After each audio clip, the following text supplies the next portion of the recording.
You didn't plan for this moment. You were just outside. Maybe the door had swung open and the air felt different than it had all week. Maybe you needed a minute away from whatever was happening inside. You stepped out. You stood still. And there it was.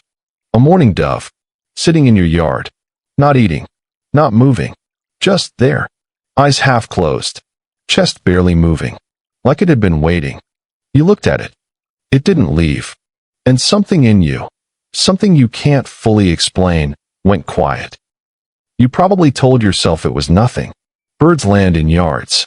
That's what birds do. You maybe glanced at the feeder or thought about whether the water dish was clean and decided that was the reason. But then it came back. Same spot, same stillness, same feeling when you saw it. And the question that you pushed away the first time, you couldn't push it away anymore.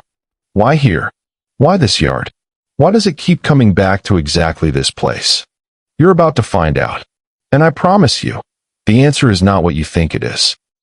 Most people assume birds choose a yard the way we choose a restaurant. Something attracted them. Food, water, a nice tree, simple transaction. And for most birds, that's partially true. But mourning doves operate on a completely different system. Researchers studying dove site selection behavior noticed something that didn't fit the standard model. Doves were consistently avoiding certain locations, even when those locations had food, water, and shelter. Everything a bird should want. And they were consistently returning to other locations, sometimes yards with almost nothing in them, over and over again across seasons. The food wasn't the variable. Something else was. It took years to understand what they were actually measuring. Inside a mourning dove's chest is a structure called the columellar apparatus. It's part of their inner ear, but it doesn't process the sounds we hear. It processes infrasound, frequencies so low that the human ear registers nothing at all. You have felt infrasound before without knowing it. That pressure in your chest during a distant thunderstorm. That uneasy feeling in a building before anything has gone wrong. Your body detects it, but your ears cannot name it. Mourning doves can hear it. Infrasound travels through the ground, through soil and stone and the roots of trees. It carries information about weather systems hundreds of miles away, about the structural condition of the environment, about disturbances, geological and atmospheric, that won't arrive for hours or days. When a mourning dove sits in your yard, still, eyes half closed, unhurried, part of what it is doing is listening. Not to the yard, to the earth beneath the yard. It is reading something about your specific piece of ground that no instrument you own can measure.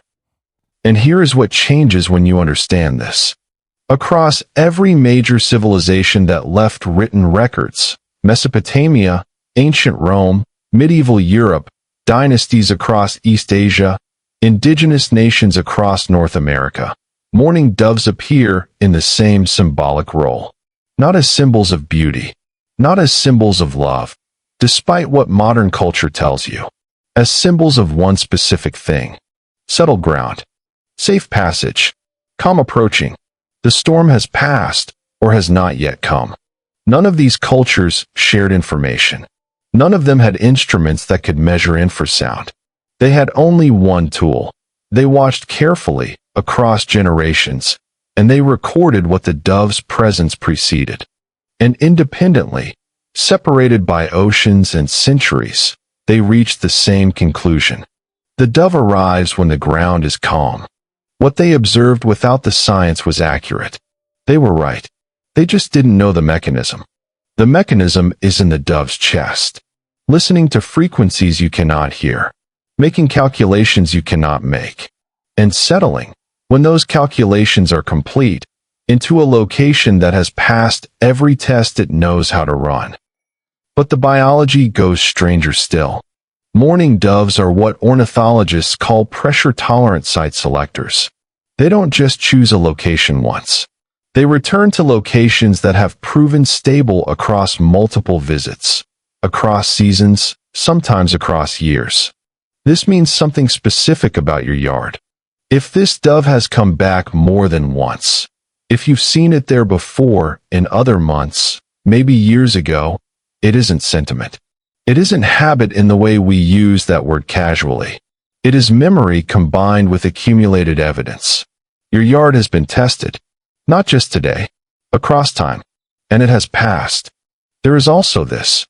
Mourning doves have an extremely low tolerance for electromagnetic disturbance. Locations near certain industrial frequencies, near high-tension infrastructure, near the specific interference patterns emitted by some modern construction, doves avoid them. Not because they understand the technology, because their system flags the signal as wrong, as unstable, as a place where the frequencies don't add up to safety. Your yard, by that calculation, is clean. Your yard, by every measure a mourning dove runs, is somewhere the ground makes sense. And then there is the final layer. The one that's hardest to say without it sounding like more than it is, but it is exactly what it is. Mourning doves do not nest in isolation. They require proximity to other living things during their most vulnerable periods. But they are precise about which living things and how close. They observe. They watch the patterns of movement around a location before they commit to it. How often disturbance happens. Whether it is predictable. Whether the presence nearby is calm or chaotic. They learn your schedule, the times you come and go, the paths you walk without thinking, the rhythms of your specific life, before they decide. The distance the dove keeps from your door is not random. It has been calculated. The spot it returns to in your yard is not convenient. It has been chosen. It has been watching you far longer than you have been watching it. And it has reached a conclusion about you, about your presence, your patterns, your particular quality of stillness, that you will never be able to reach about yourself. It has decided you are safe to be near. There is a kind of loneliness that lives in modern life that most people carry without naming it. The feeling of being unmoored, of moving through days that are fast and loud and full of noise that doesn't mean anything. The deep, quiet hunger for something that simply confirms you are on solid ground. You can stop moving. You can rest here. The dove knows where that ground is. It can hear things in the earth that you cannot.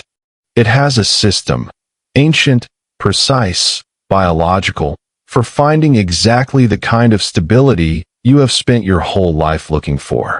And it came to your yard, not to your neighbor's yard, not to the empty lot down the street, not to the park nearby with more trees and more cover and more of everything birds are supposed to want. Yours. That is not a feeling. That is not something invented to comfort you. That is the conclusion of a sensory system refined across millions of years, pointed at your yard, running every test it knows how to run, and settling into stillness. Because your yard passed. Because you passed. The dove didn't come for the food.